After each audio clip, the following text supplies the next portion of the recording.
I've been collecting cool car parts, pictures, and posters for years, and honestly, they've just been sitting in boxes or scattered throughout the whole house. Today, I'm finally turning this boring workshop into something that actually represents my passion for cars by decorating it with those treasures. We're talking Porsche bumpers and whale tails, Mercedes and Jag grills, tire company signs, maybe even some steering wheels. Let's turn this space into my dream garage.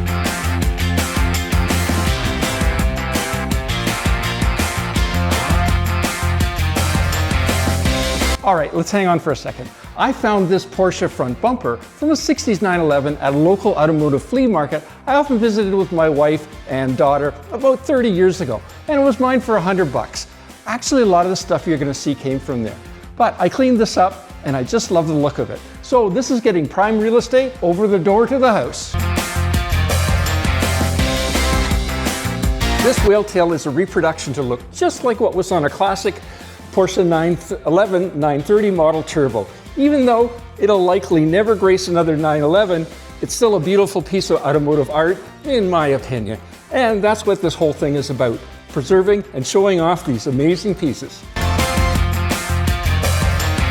You know what? This is already looking so much better. It's not just decoration, it's like each piece tells a story. And every time I walk in here, I'm gonna remember just absolutely why I love cool cars. This is the hood from a Mini, and it was another find from the automotive flea market. I asked what the guy wanted for it, and he said, you know what, give me $1. I spent another $100 on the wrap and badging, but you know what, it was so worth it. You know, I've always loved grills from European cars, and this Jaguar grill, which was from the 30s, mid-30s to late 30s, set me back $100, although I'm sure it's worth much more now. I've got Mercedes and Lexus grills too.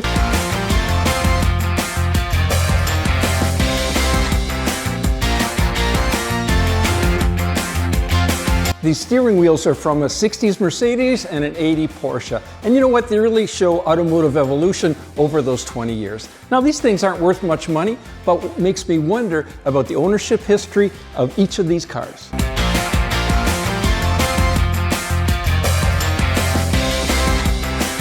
And I've got this mystery grill. Any idea of what it might be from? I think it's definitely from the late 50s or the 60s, but it's super heavy. You know, a lot of this stuff is sentimental value. My daughter and son-in-law bought me this for Christmas many years ago. Porsche race car front air dam from the 80s is very cool too.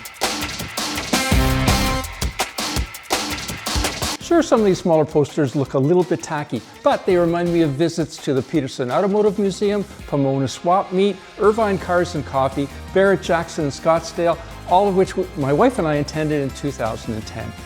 Absolutely great memories.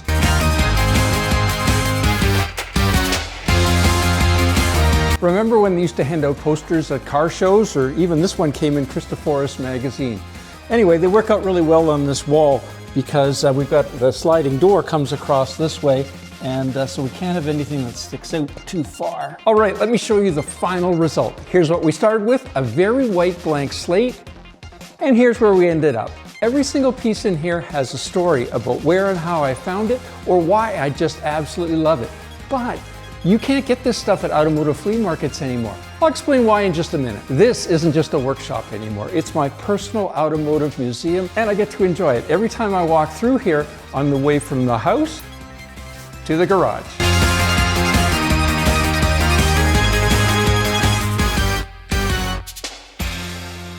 And here's the stars of the show. Now, if you enjoyed this transformation, hit the like button and be sure to subscribe if you're new here. Click here to learn the shocking truth about modern automotive flea markets and why you can't find treasures like these there anymore.